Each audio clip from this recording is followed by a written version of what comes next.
வணக்கம். நான் உங்கள் மருத்துவர் மணிமாறன் பேசுகிறேன். நாம இன்னைக்கு பார்க்க போகிற அக்குபஞ்சர் புள்ளிகள் என்னன்னு பார்த்தீங்கன்னா, தைராய்டு சம்மந்தப்பட்ட அக்குபஞ்சர் புள்ளிகள். இது ஹைப்போதைராய்டு மற்றும் ஹைப்பர் தைராய்டு 2 வகையான தைராய்டுகளுக்கும் பொதுவான புள்ளிகள்.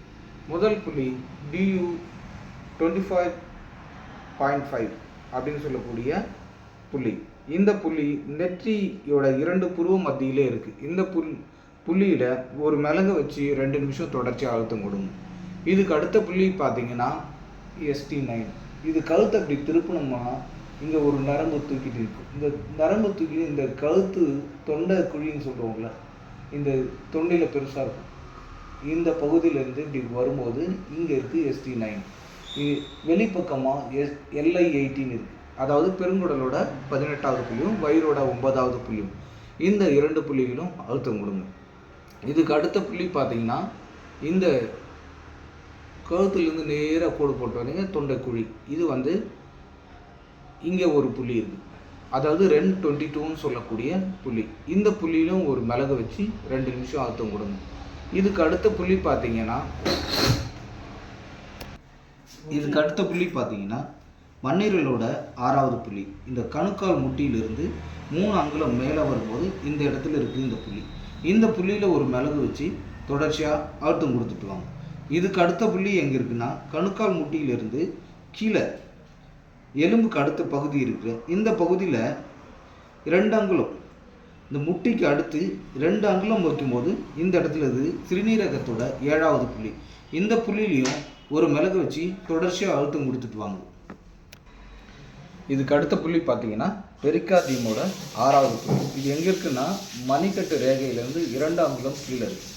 இந்த புள்ளியை தொடர்ச்சியாக அழுத்தம் கொடுத்துட்டு வாங்க. நான் சொன்ன அத்தனை புள்ளிகளும் 2 பிரச்சனை இருக்கிறவங்களுக்கும், அதாவது ஹைப்போதைராய்டு மற்றும் ஹைப்பர் தைராய்டு 2 பேருக்குமே பயன்படக்கூடிய அக்குபஞ்சர் புள்ளிகள். இதை தொடர்ச்சியாக பயன்படுத்திட்டு வாங்க. உங்களோட தைராய்டு பிரச்சனை சரியாகும். இது சார் இந்த பாயிண்டில் எங்களால் செய்ய முடியல அப்படின்னு சொல்கிறவங்க சிம்பிளாக கையில் எண்ணெய் எடுத்துக்கோங்க. சாதாரண தேங்காய் எண்ணெயோ இல்லை நல்லெண்ணெயோ எடுத்துக்கிட்டு இந்த மாதிரி இந்த கழுத்தோட இந்த பக்கத்துலேருந்து கீழே இருந்து மேலே இந்த மாதிரி ஒரு 21 முறை பண்ணுங்கள். பண்ணிவிட்டு ஒரு டம்ளர் தண்ணி குடிச்சிட்டு வாங்க. தினமும் காலையில் மாலையில் 2 வேளையுமே இப்படி பண்ணிட்டு வாங்க. பண்ணிவிட்டு தண்ணி தாகம் எடுக்கும், தொண்டை வறண்டு போகும். அந்த டைமில் நீங்கள் ஒரு டம்ளர் இல்லை ஒரு சொம்பு தண்ணி கூட குடிக்கலாம். குடிச்சிங்கன்னா அந்த தைராய்டு பிரச்சனை சரியாகும்.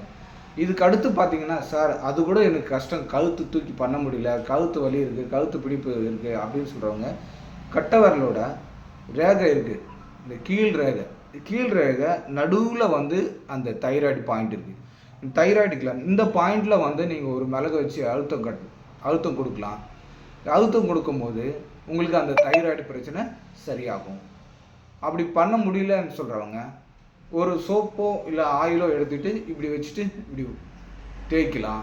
இல்லை மேலேருந்து கீழே பண்ணலாம். அதாவது நல்லா பார்த்துக்கோங்க, இந்த கோட்டுக்கு நடு மையத்தில் இருக்குது தைராய்டு கிளாண்ட். இந்த கிளாண்டில் நீங்கள் அழுத்தம் கொடுக்கணும். ஒரு மிளகு வச்சு தொடர்ச்சியாக அப்படி அழுத்தம் கொடுத்துட்டே வந்தீங்கன்னா ஒரு 2 நிமிஷம் வரைக்கும் கொடுங்க. தொடர்ந்து காலையில் மாலையில் அழுத்தம் கொடுத்துட்டு வாங்க. ஒரு 15 நாள் இல்லை 30 நாளில் உங்களுக்கு உங்கள் தைராய்டு பிரச்சனை எந்த அளவுக்கு இருக்கோ அந்த அளவுக்கு நீங்கள் அழுத்தம் கொடுத்துட்டு வரணும். கொடுக்க உங்களுக்கு நல்ல தீர்வு கிடைக்கும். நன்றி. இந்த 2 வகையான அக்குபஞ்சர் புள்ளிகளையும் பயன்படுத்தி 2 வகையான தைராய்டு பிரச்சனை இருக்கிறவங்களும் சரி செஞ்சுக்குமாறு மிகவும் பணிவுடன் கேட்டுக்கொள்கிறேன். நன்றி, வணக்கம்.